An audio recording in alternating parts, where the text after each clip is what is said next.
Bonjour et merci beaucoup aux organisateurs donc de tout ordre de m'avoir invité, de m'avoir confié cette introduction. J'ai l'honneur de tenter d'introduire le thème de protéger qui a été traité de manière très très différente dans les papiers qui ont été proposés et sélectionnés, lors des ateliers à Ouessant également. Et dans la littérature, il y a forcément énormément de choses, puisqu'il y a plein de disciplines qui touchent à cette question-là. Donc je vais présenter moi ma manière de voir, et puis introduire ensuite sur les présentations qui seront faites. Je voulais pour commencer insister sur les termes, puisque là c'est pas protéger tout court le titre, c'est protéger natures et environnements insulaires. J'ai mis en avant le fait que c'était au pluriel, ce qui est quelque chose qu'on a de plus en plus l'habitude de faire, puisque il n'y a pas une seule nature, mais bien plusieurs natures. Les échanges qu'on a eus sur Ouessant avec les professionnels comme les habitants, les élus et les scientifiques mettaient vraiment cela en avant, et on n'avait pas les mêmes conceptions de ce qu'est la nature, de ce que sont les natures. Et c'est un point qui traverse toute la planète. C'est pas seulement dans les îles éloignées, dans les îles hors Europe qu'on a des conceptions différentes de la nature. Et donc un des points qui paraît important dans ce traitement de la protection des natures et des environnements insulaires, c'est de bien reconnaître la diversité des manières de voir le monde. Et on a énormément d'auteurs qui ont traité de cela. Parfois en parlant de les pêcheurs qui voient d'une certaine manière, les agriculteurs qui voient d'une autre manière, les îles d'un certain endroit qui voient d'une manière, les îles d'un autre endroit qui voient d'une autre manière. Mais donc c'est vraiment dans la diversité de ces manières de voir le monde qu'on peut engager une réflexion sur comment protéger. Et en particulier, le deuxième point que je voulais mettre en avant, c'est qu'il est important d'aller au-delà d'une représentation qui a dominée et qui est toujours encore dominante, où on met la nature d'un côté et les hommes de l'autre. Ça a tendance à se transformer, mais beaucoup de politiques de conservation sont toujours orientées de cette manière-là, mais on est vraiment dans une dynamique et c'est en train de changer. Beaucoup de politiques de conservation sont nées en Amérique, en Europe, et on mettait beaucoup plus la nature sous cloche, on disait ça. Et là, on est dans quelque chose qui évolue, et beaucoup des présentations qui ont été discutées plutôt des discours qui ont été échangés sur Ouessant ont marqué ça aussi.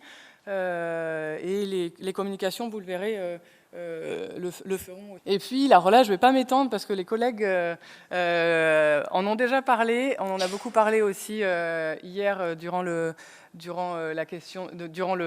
table ronde sur les questions de insularité. On ne peut pas avoir une manière de voir puisqu'il y a plein de manières de considérer l'insularité, les environnements et les natures. Je fais un rapide détour par un atelier qui a eu lieu en juin dernier pour amener un petit peu de réflexion qui a été fait à l'échelle de l'ensemble du Pacifique et en particulier de l'Océanie, en marge des ateliers IBES qu'il y a eu cette année, qui ont eu lieu en France, à Paris. Il y a eu un atelier spécifique en Calédonie pour essayer de mettre en avant quelles sont les spécificités des enjeux de protection en Océanie. Donc on est un peu avec la même question ici. On a réfléchi quelles sont les spécificités dans les îles. On n'a pas forcément toujours trouvé qu'il y a des spécificités à tout. Certaines îles ont des enjeux qui sont communs à des endroits qui ne sont pas des îles en tant que telles, c'est-à-dire des terres entourées d'eau. Mais il y a quand même aussi des spécificités. Du coup, je voulais vous montrer une diapo qui a été produite à l'issue d'un atelier qui réunissait des chercheurs et des élus et des gestionnaires de différents États et pays de la région, et qui a conduit à mettre en avant 5 messages clés sur les questions des aires protégées et de la biodiversité en Océanie. Donc, je vais les lire et je pense que tous ceux qui sont présents ici vont directement faire les liens avec ce qui a été discuté à Ouessant et qu'en fait, ce n'est pas du tout une spécificité océanique telle que c'est rédigé ici. Articuler les processus de patrimonialisation du vivant avec les enjeux de préservation des modes de vie océaniens. On l'a énormément entendu aussi. J'étais dans l'atelier protégé à Ouessant et comme Thierry l'a présenté, beaucoup ont parlé de protéger les modes de vie, l'habitat, plus que les écosystèmes. En tout cas, dans l'atelier du matin. La veille, on avait vraiment parlé d'écosystèmes, mais c'est vraiment les deux qui sont très entremêlés. Intégrer de manière systématique la biodiversité dans une démarche d'aménagement du territoire. La question de l'aménagement du territoire a été énormément traitée dans ces ateliers. Elle a été aussi beaucoup traitée à Ouessant, habiter, protéger l'île, tant des éléments extérieurs type tempête que l'organisation agriculture-habitat. Et donc aborder les aires protégées sous l'angle de la biodiversité comme condition de la résilience des sociétés océaniennes. C'est un mot, résilience, qui a été aussi très partagé ces derniers jours.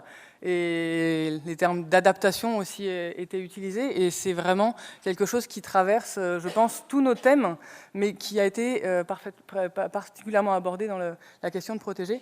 Tendre vers des systèmes de cogestion.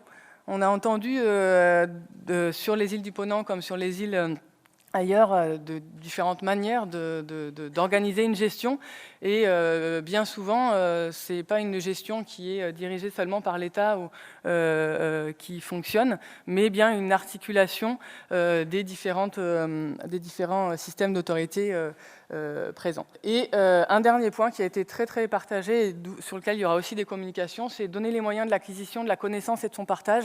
On a parlé de comment est-ce qu'on collecte les savoirs sur les écosystèmes, les savoirs sur les manières de gérer les écosystèmes.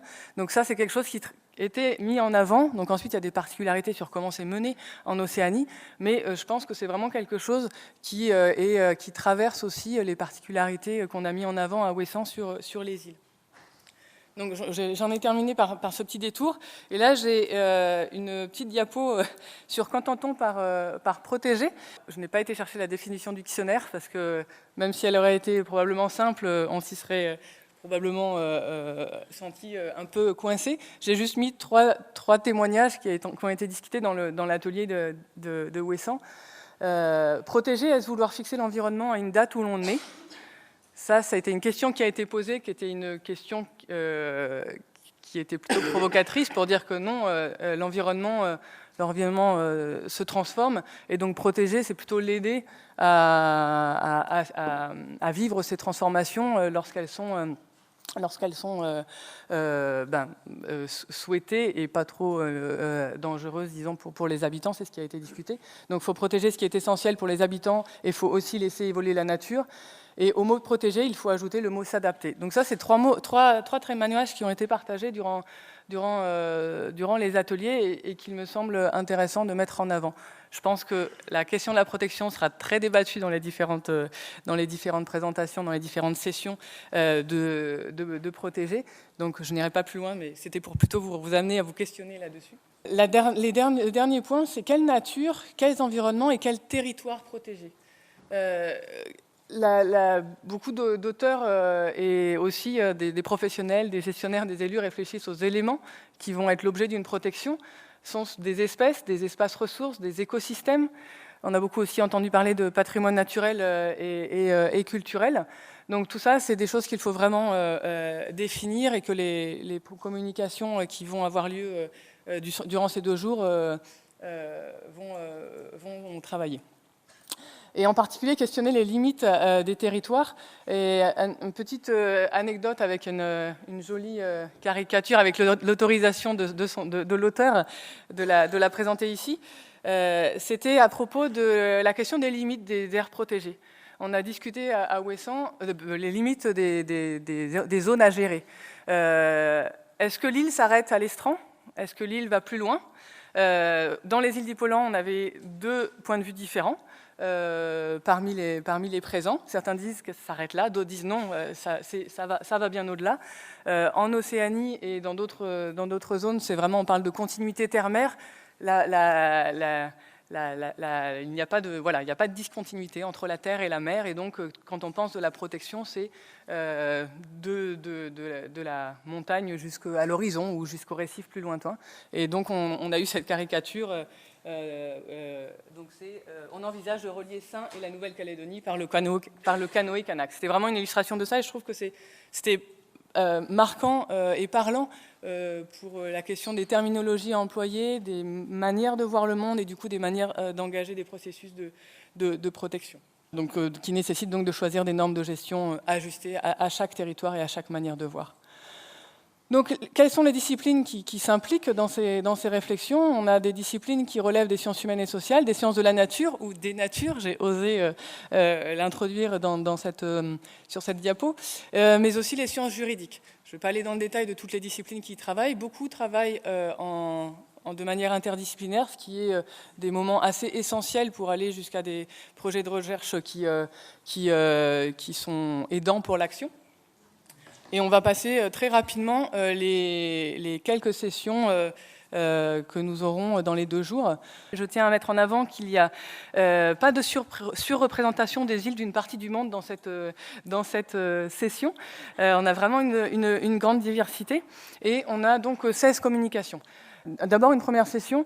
Donc, ces 3-là sont plutôt autour des enjeux de protection et mettent en avant les dynamiques touristiques et les dynamiques de loisirs, comment est-ce qu'elles doivent dialoguer avec les réflexions de protection. Les 2 autres sessions de l'après-midi mettront en avant la question des îles lanceuses d'alerte. On a parlé d'îles laboratoires, ça a été discuté hier, ça a été discuté à Ouessant également. On aura également ces séances demain, vendredi, sur des îles, vous voyez, très très différentes, où on va aborder des questions de patrimoine, c'est un peu généralisant, mais patrimoine naturel et culturel, la question du caractère du patrimoine commun.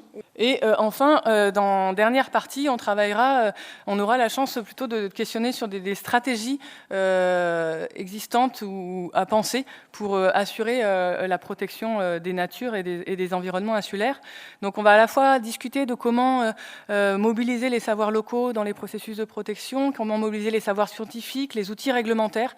Donc ça permettra de traverser un petit peu ces différentes stratégies avec la chance d'avoir des disciplines différentes qui seront mises en dialogue. Et le petit point, j'avais mis une animation pour y penser, il y a aussi de nombreux posters qui traitent de la question, il y en a quasiment autant que de communications qui vont aborder le thème protégé, parfois entremêlé avec d'autres thèmes. Donc vraiment, je vous invite à aller passer du temps à les regarder et assister aux présentations qui seront faites. Donc je vous remercie pour votre attention et je conclus sur vraiment la nécessité de continuer de penser l'avenir des îles avec les questions de protection de l'environnement, sur l'intégration des enjeux sociaux et culturels avec les enjeux écologiques, ne pas oublier l'un ou l'autre, et d'avoir en tête que ce sont vraiment des dynamiques sociales et des dynamiques environnementales, et là, tout ce qui pense la gestion, tout ce qui pense la protection des natures et des environnements doit se faire dans une réflexion avec une temporalité qui peut changer. Aujourd'hui, on protège d'une manière, demain, ce sera peut-être autrement parce que la société aura changé, parce que les environnements auront changé. Et Fred Buret parlait hier de coévolution. Ça va être des choses qui vont être assez transversales à toutes les présentations. Voilà, je vous remercie.